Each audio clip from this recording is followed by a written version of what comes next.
Bismillahirrahmanirrahim. Assalamualaikum warahmatullahi wabarakatuh.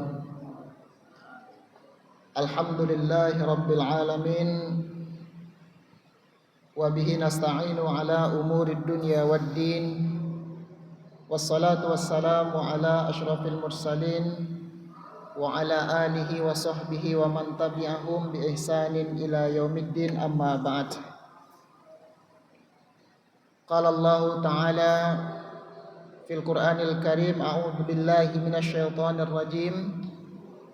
Fa idza faraghta fansab wa ila rabbika farghab. Wa qala Rasulullah sallallahu alaihi wasallam,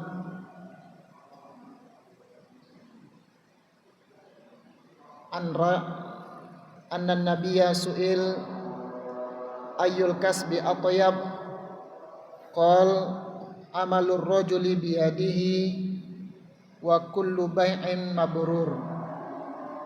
Kaum muslimin dan kaum muslimat, jamaah salat zuhur yang dirahmati Allah Subhanahu wa taala. Kembali kita syukuri nikmat Allah. Alhamdulillahirabbil alamin. Kita masih bisa bersegera datang ke masjid dalam rangka melaksanakan ibadah kepada Allah Subhanahu wa taala. Seorang muslim yang cerdas adalah orang yang mampu memanfaatkan segala aktivitasnya itu untuk ibadah kepada Allah Subhanahu wa taala. Maka ketika kita mampu melaksanakan dan memahami hal tersebut, maka bisa kita katakan alhamdulillahirabbil alamin. Kita sejenak melaksanakan ibadah mahdhah setelah setengah hari lamanya kita melaksanakan ibadah ammah. Artinya kaum muslimin yang berbahagia, bagi muslim yang cerdas dan memiliki ilmu yang benar, dia akan melihat bahwa semua aktivitasnya ibadah. Maka begitu dia keluar rumah pagi tadi, melaksanakan kegiatan aktivitas rutin dia, sebetulnya yang dilakukan adalah ibadah kepada Allah Subhanahu wa taala.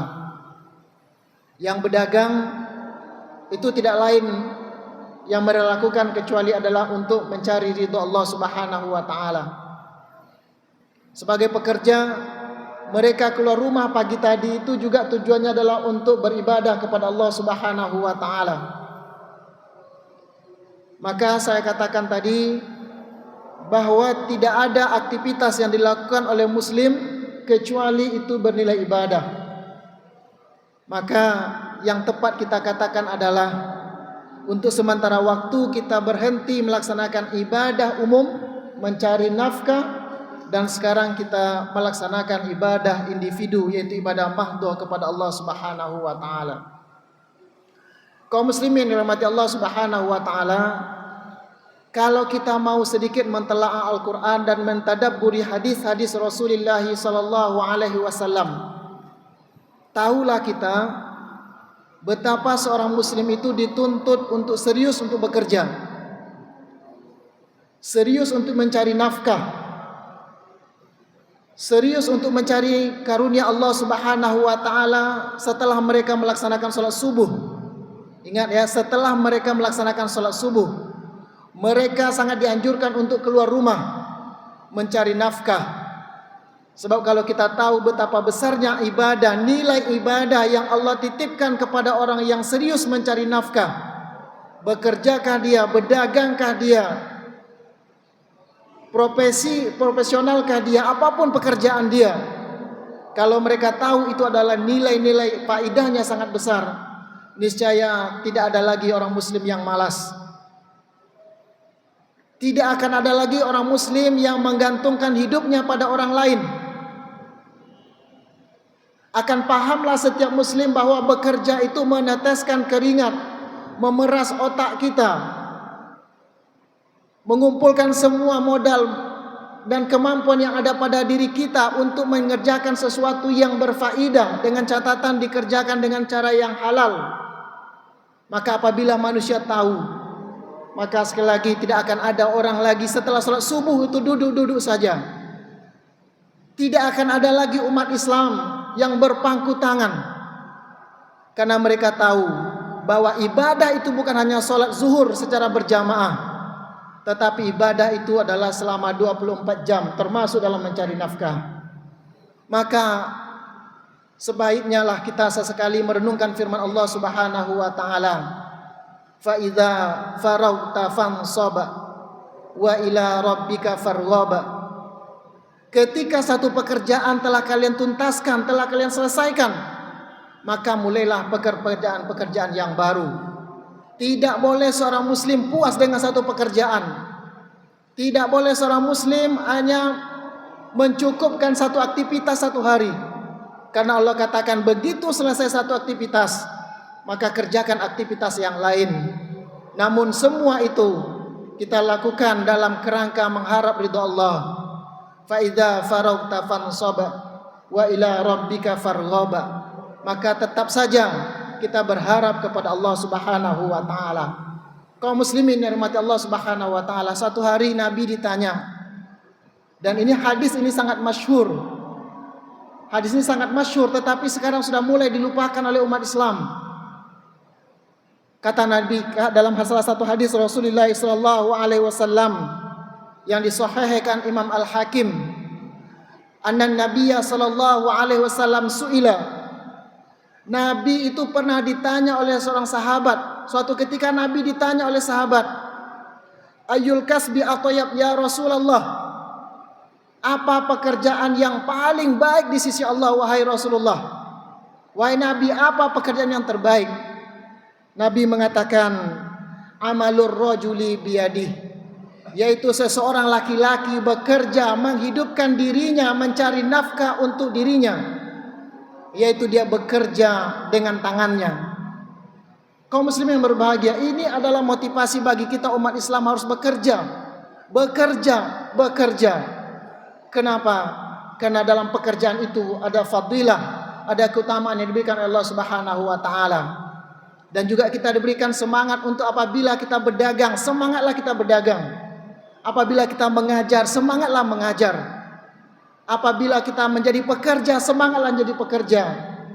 Karena profesi kita berbeda, tetapi tujuan kita sama, yaitu mengharap ridha Allah Subhanahu wa taala. Kemudian Rasulullah katakan, wa kullu bai'in mabrur. Pekerjaan yang terbaik kedua adalah jual beli yang mabrur, jual beli yang diridhai oleh Allah Subhanahu wa taala. Kaum muslimin yang dirahmati Allah Subhanahu wa taala, ini menunjukkan kepada kita bahwa umat Islam, kita semua terutama kaum laki-laki, mestinya kita tidak boleh berpangku tangan. Bahkan dalam beberapa hadis Rasulullah sallallahu alaihi wasallam disebutkan bahwa daripada kita meminta-minta, daripada kita menggantungkan hidup kita kepada orang lain, itu lebih baik kita bekerja sekalipun kita mencari kayu bakar di hutan dan harusnya kita jual ke pasar. Ini menunjukkan kepada kita kaum muslimin yang berbahagia bahwa bekerja itu adalah ibadah, tapi dengan catatan pekerjaan yang kita lakukan itu bukan murni untuk kepentingan dunia, tetapi adalah dalam kerangka menafkahi keluarga kita, mencari ridha Allah Subhanahu wa taala. Kaum muslimin yang dirahmati Allah Subhanahu wa taala, maka sekali lagi kita bersyukur. Alhamdulillah, satu hari kita telah meningkatkan, setengah hari kita telah bekerja keras untuk mencari nafkah sesuai dengan apa yang Allah berikan kemudahan kepada kita. Karena untuk kita ketahui bersama, mencari nafkah bagi keluarga itu faedahnya luar biasa. Yang pertama, kaum muslimin yang berbahagia, bahwa bekerja kita, berdagang kita demi menafkahi keluarga kita, itu lebih Allah sukai daripada sedekah tatawwu, yaitu sedekah sunat. Karena kata Rasulullah sallallahu alaihi wasallam, dinaron anfaqtahu fi sabilillah wa dinaron anfaqtahu fi raqabatin wa dinaron tasaddaqta bihi ala miskin wa dinaron anfaqtahu ala ahlika a'zamuha ajran alladhi anfaqtahu ala ahlika. Dalam hadis ini Rasulullah katakan, 1 rupiah atau 1 dinar yang engkau belanjakan di jalan Allah. Jadi kalau ada duit kita belanjakan di jalan Allah. Kemudian 1 dinar yang kalian belanjakan untuk memerdekakan budak hamba sahaya. Kemudian 1 dinar yang kalian sedekahkan kepada orang miskin. Tanda kepedulian kita kepada orang yang tidak mampu. Kemudian 1 dinar yang kalian habiskan untuk membelanjai anak istri kalian, membelanjai keluarga kalian. Makanya pahala memberi nafkah kepada anak istri jauh lebih besar daripada pahala-pahala yang lain. Ini menunjukkan kepada kita bahwa seorang muslim harus bersemangat bekerja. Kalau kita mau lihat Bapak Ibu sekalian, para nabi tidak ada yang berpangku tangan, para sahabat tidak ada yang berpangku tangan, semua bekerja keras. Begitu mereka melaksanakan salat subuh berjamaah, lalu dibimbing agamanya oleh Rasulullah SAW, maka semua mereka bertebar di muka bumi ini mencari yang halal yang diberikan oleh Allah Subhanahu wa taala, karena mereka tahu bahwa ibadah mencari nafkah itu sangat besar di hadapan Allah Subhanahu wa taala. Yang kedua, kaum muslimin yang berbahagia, apabila kita ikhlas serius mencari nafkah bekerja kita, lalu kita berikan nafkah terbaik kepada anak keluarga kita, kepada istri kita, maka setiap pagi datang malaikat, setiap sore datang 2 malaikat yang mendoakan kita. Apabila kita dengan ikhlas bekerja dan hasilnya kita berikan kepada anak dan istri kita secara ikhlas, maka malaikat akan mendoakan supaya nafkah yang seperti ini Allah ganti. Uang yang kita habiskan untuk menyekolahkan anak kita, uang yang kita habiskan untuk membelanjakan anak dan istri kita, apabila kita ikhlas, maka maka malaikat berdoa kepada Allah supaya diganti. Tapi orang yang berpangku tangan, bahkan menahan tidak memberi nafkah, tidak mau bekerja, maka malaikat mendoakan, 2 orang malaikat mendoakan kepada mereka supaya harta yang mereka tidak berikan nafkah kepada keluarga mereka itu, supaya harta tersebut Allah lenyapkan dan Allah hilangkan di hadapannya. Kaum muslimin yang dirahmati Allah Subhanahu wa taala, untuk itu marilah sama-sama kita kembali meluruskan niat kita. Biarlah keringat menetes, biarlah susah hidup kita, tapi percayalah tetesan keringat kita, capeknya otot kita dalam rangka mencari nafkah yang halal, itu akan diganjar oleh Allah Subhanahu wa taala. Terakhir, kaum muslimin yang berbahagia, bagaimanapun harus bekerja, tetapi usahakanlah kerja yang halal, karena dengan yang halal itulah akhirnya memudahkan kita untuk melaksanakan ketaatan dan amal soleh. Dalam ayat Quran disebutkan, Nabi diperintah pertama sekali itu adalah untuk makan yang halal, setelah itu baru melaksanakan amal soleh. Maka mufassir menyatakan kepada kita, orang yang malas beramal, jangan-jangan mereka sempat atau terlalu banyak memakan harta yang tidak halal. Karena itu tepuk dada, tanya selera kita. Apabila kita malas datang ke masjid, apabila kita malas untuk mentadaburi Al-Quran, jangan-jangan darah jantung kita ini digerakkan oleh hal-hal yang tidak dihalalkan oleh Allah Subhanahu wa taala. Sekali lagi mari kita berdoa, semoga Allah berikan kekuatan kepada kita untuk terus bekerja, sehingga kita mencari nafkah yang terbaik untuk anak dan istri kita, yang semoga juga akhirnya kita mendapatkan keridhaan Allah Subhanahu wa taala, dan kita sangat dilarang untuk berpangku tangan dan bermalas-malas, apalagi menggantungkan hidup kita kepada orang lain. Subhanakallahumma wa bihamdik, asyhadu an la ilaha illa anta astaghfiruka wa atubu ilaik. Wassalamualaikum warahmatullahi wabarakatuh.